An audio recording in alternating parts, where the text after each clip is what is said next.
సంవత్సరం మనం ఆజాదీ కా అమృత్ మహోత్సవ్ జరుపుకుంటున్నాం.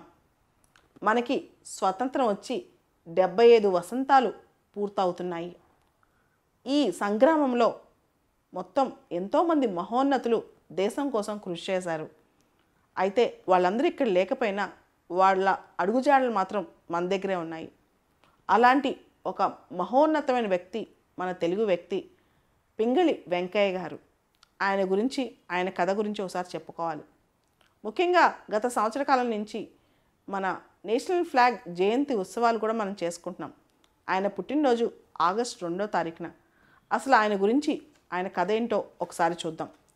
పింగళి వెంకయ్య గారికి గాంధీ గారి సిద్ధాంతాలంటే చాలా ఇష్టం.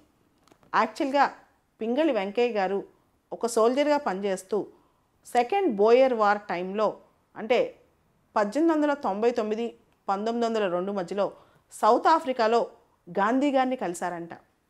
అయితే అప్పట్లో వెంకయ్య గారు ఒకటి అబ్జర్వ్ చేశారు. అందరూ బ్రిటిష్ ఫ్లాగ్కి సెల్యూట్ కొట్టాలి.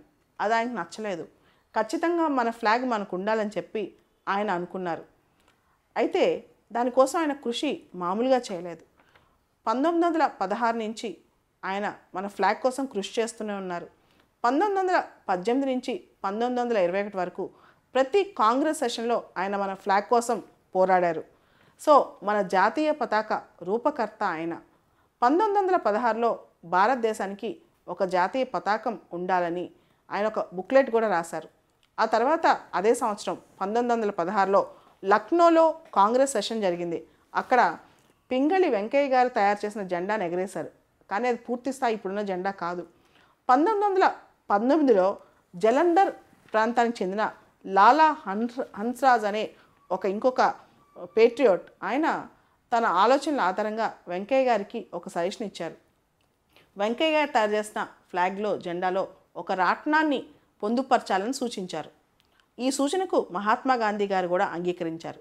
అయితే 1921లో ఒక కాంగ్రెస్ వర్కింగ్ కమిటీ సమావేశం ఒకటి, ఇది ఐఎన్సీ సెషన్ కాదు, వర్కింగ్ కమిటీ సమావేశం ఒకటి మన బెజవాడలో జరిగింది. ఇక్కడ మీకు తెలియాల్సిన విషయం ఏంటంటే, పింగళి వెంకయ్య గారు కృష్ణా జిల్లాలోని మచిలీపట్నంలో జన్మించారన్నమాట, ఆ ప్రాంతంలో. సో 1921లో కాంగ్రెస్ వర్కింగ్ కమిటీ మీటింగ్కి గాంధీ గారు వెంకయ్య గారిని కలవటం జరిగింది. ఆ టైంలో గాంధీ గారు పింగళి వెంకయ్య గారిని పిలిచి రాట్నం మరియు 3 రంగులతో మన పతాకం ఉండాలని సూచించారంట. అలా మన త్రివర్ణ పతాకం పుట్టింది. మన తెలుగు గడ్డపైనే ఆలోచన పుట్టింది. త్రివర్ణ పతాకం, రాట్నం ఆలోచన పుట్టింది మన తెలుగు గడ్డపైనే.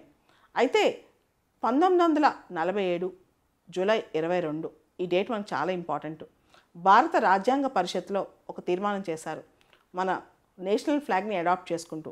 అలా రంగుల రాట్నం స్థానంలో ఆ రోజున అశోకుని ధర్మచక్రం పొందుపరచబడింది. ఇట్లా మనకి ఒక ఫ్లాగ్ వచ్చిందనమాట. ఫ్లాగ్ అంటే గొప్ప నేషనల్ సింబల్. దాని తర్వాత మీకు తెలుసు మనకి ఫ్లాగ్ కోడ్ ఆఫ్ ఇండియా కూడా ఉంది. ఫ్లాగ్ హాయిస్ట్ ఎప్పుడు చేయాలి, హాఫ్ హాయిస్ట్ ఎప్పుడు చేయాలి, ఇలా చాలా రూల్సే ఉన్నాయి. సో ఈ సంవత్సరం అంతా కేంద్ర సాంస్కృతిక మంత్రిత్వ శాఖ ఆగస్టు 2వ తారీఖు పింగళి వెంకయ్య ఉత్సవాలు, అంటే ఆయన బర్త్డే జయంతి ఉత్సవాలు ఘనంగానే జరపాలని అనుకుందనమాట. ఎందుకంటే ఆయన కేవలం మన జాతీయ పతాక రూపకల్పే కాదు, ఆయన స్వతంత్ర సమరయోధుడు కూడా. 2009లో సెంట్రల్ గవర్నమెంట్ ఆయన పేరు మీద ఒక కామెమరేటివ్ స్టాంప్ కూడా రిలీజ్ అయింది. ఏపీ గవర్నమెంట్ 2014లో ఆయనకి భారతరత్న ఇవ్వాలని చెప్పి రికమెండ్ కూడా చేసింది. విజయవాడలోని ఆల్ ఇండియా రేడియో స్టేషన్కి ఆయన పేరు పెట్టారు. ఆయన ఆ ప్రిమిసెస్లో ఆయన విగ్రహం కూడా ఉందన్నమాట. సింబాలిక్గా చెప్పాలంటే 1921 మన జాతీయ జెండా రూపకల్పన చేసిన సంవత్సరం. అంటే 2021 నాటికి జాతీయ జెండాకి 100 ఏళ్ళు నిండాయి. అయితే ఇప్పుడున్న జాతీయ జెండా జూలై 22 1947 రోజున అడాప్ట్ చేసుకున్నారు. అయితే వెంకయ్య నాయుడు గారికి, మన ఉపరాష్ట్రపతి గారికి ఆయన అంటే చాలా అభిమానం కూడా, పింగళి వెంకయ్య అంటే. మొత్తానికి ఆంధ్ర రాష్ట్రం దాని గౌరవం కాపాడింది పింగళి వెంకయ్య. అంటే మన తెలుగు జాతి గౌరవం. ఆయన గురించి స్మరించుకోవాల్సిన రోజు ఈరోజు.